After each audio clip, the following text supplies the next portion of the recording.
안녕하세요, 여러분. 오늘의 사연은 남편의 불륜을 겪은 부인분이 보내주셨습니다. 기막힌 불륜 사건의 남편분께 뜨거운 맛을 보여주셨다고 하시는데요. 대체 무슨 일이 벌어진 것인지 한번 읽어보겠습니다. 안녕하세요. 저는 한창 이혼 과정을 밟고 있는 유부녀입니다. 이 유부녀라는 호칭을 언제까지 쓸 수 있을지 모르겠네요. 이혼 재판이 오래 끌 것 같지는 않으니 조만간 다시금 홀몸이 되겠죠. 이럴 줄은 몰랐지만 어쨌든 아이를 안 만든 게 얼마나 다행인지 모릅니다. 아이 없이 이혼하는 게 아이 있는 채로 이혼하는 것보다는 훨씬 나으니까요. 돌이켜보면 어쩌다가 이런 일이 벌어졌는지 황당할 뿐입니다. 하지만 냉정히 생각해보면 이런 사달이 날 징조가 있기는 했어요. 다만 징조가 지금 사태로 이어지리라는 걸 몰랐을 뿐이죠. 먼저 저와 남편에 대해서 말씀드리자면요. 우리가 만난 지는 5년 되었고 결혼한 지는 3년 되었습니다. 5년 전에는 둘 다 새내기 회사 직원으로 만났어요.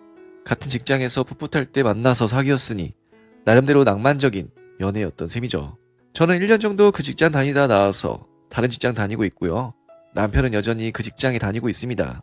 여전히 남편 직장 쪽에도 저와 교류하는 사람이 몇 있어요. 암튼 결혼 생활은 나쁘지 않았습니다. 우리 가족과 남편과의 문제나 저와 시댁과의 문제 같은 건 일절 없었거든요. 솔직히 양가 부모님들은 요즘 보기 드물 정도의 자유주의자이셨습니다. 애들은 애들 사는 대로 내버려 두고 우린 간섭을 안 한다는 주의셨어요.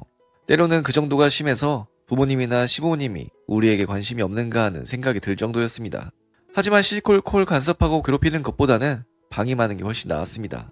결론적으로 지금까지도 시댁 쪽에 크게 불만은 없으니까요.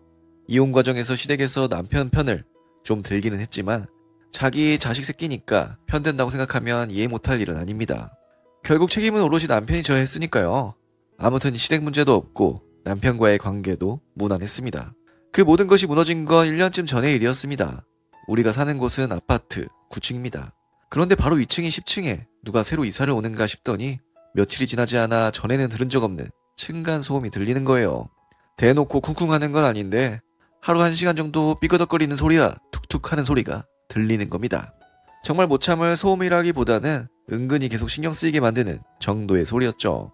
하루 이틀이면 모른 척 하겠는데 소음이 계속 이어지더군요. 결국 참다 못해 제가 위층에 올라가서 항의했습니다. 위층은 저랑 비슷한 연배의 여자 혼자 살고 있더군요. 아래층 사람인데 요즘 매일 그쪽에서 이상한 소리가 나는데요. 신경 좀 써주세요. 알겠어요. 그쪽 표정이나 말투도 나쁘지 않아서 문제가 해결될 줄 알았습니다. 그런데 며칠 지나지 않아 다시금 소음이 발생하더군요. 또 올라가려는데 남편이 나서더군요. 여자가 나서서 그쪽에서 무시하는 거 아니야? 내가 한번 올라가 볼게. 그렇게 올라간 남편은 한참 뒤에야 내려오더군요. 층간소음은 사라졌는데 대체 무슨 이야기를 그렇게 길게 하는지 의문이었습니다. 무슨 이야기를 그렇게 길게 해? 그 여자 말이야. 아는 사람이었거든. 아는 사람이라고? 어떻게? 대학 때 잠시 프로젝트 같이 한 적 있어. 층간소음녀가 남편과 아는 사이였다니 뜻밖이었습니다. 물론 이때까지만 해도 대단한 일이라고는 생각지 않았어요. 중요한 건 층간소음 유무였으니까요. 조심하겠대? 단단히 말해놓고 왔어. 남편 말대로 이후 층간소음은 더 발생하지 않았습니다. 남편 말이 윗집 여자가 스태퍼를 했대요. 매일 밤에 스태퍼 운동을 했는데 그게 소음이 발생하는 줄 몰랐다는 겁니다. 이후 운동을 그만뒀는지 우리 없는 시간에 운동하는 건지 층간소음은 더 발생하지 않았습니다. 그렇게 다시 변함없는 일상으로 돌아왔죠. 그 일상이 산산조각이 난 건 2달 전의 일입니다. 제가 남편에게서 이상한 흔적을 발견했거든요. 처음에는 사소하다면 사소한 일이었습니다. 남편 옷깃에 뭐가 묻었는데 아무래도 립스틱처럼 보인다거나 평소와 다른 화장품 냄새가 느껴진다는 것 정도였죠. 그래서 설마 하면서 주변 사람들에게 물어봤어요. 그 중에는 저의 전 직장이자 남편의 현 직장에 다니는 여직원도 있었습니다. 그 사람에게 물어보니 여직원이 이렇게 말해요. 솔직히 말하자면 나도 의심 많이 했어요. 그게 무슨 말이에요? 전에 한번 회사에서 그 사람이 못 보던 여자 껴안고 퇴근하는 걸 봤거든요. 꽤 친하게 대하기에 처음에는 그 사람 친척인 줄 알았는데 그게 아닌 것 같더라고요. 여직원의 직원을 듣는 순간 감이 오더군요. 제가 아는 한 남편과 친한 동년배 친척은 없거든요. 그런데 비슷한 나이에 여자를 껴안고 같이 퇴근까지 했다? 누가 봐도 수상한 상황 아닙니까? 그래서 저는 그 사람의 뒤를 밟았습니다. 오래전에 꼬리가 드러났어요. 특히 제가 의심하고 보름도 되지 않아 이렇게 말한 게 결정적이었습니다. 나 출장 좀 다녀와야 해. 얼마나? 4박 5일? 이 시국에 출장을 보내는 회사가 있어? 조심한다잖아. 아무튼 다녀올게. 연락하던 전 직장 여직원에게 문의한 결과 남편 회사에 출장 보내는 일이 없답니다. 강 나왔다 싶어서 바로 남편 뒤를 밟았어요. 그리고 꼬리를 잡았죠. 드라마틱하게도 꼬리를 밟은 첫날 남편과 모르는 년이 모텔에 들어가는 광경을 잡은 겁니다. 모텔 주차장에 남편 차 사진 찍어서 바로 모텔 카운터에 쳐들어갔어요.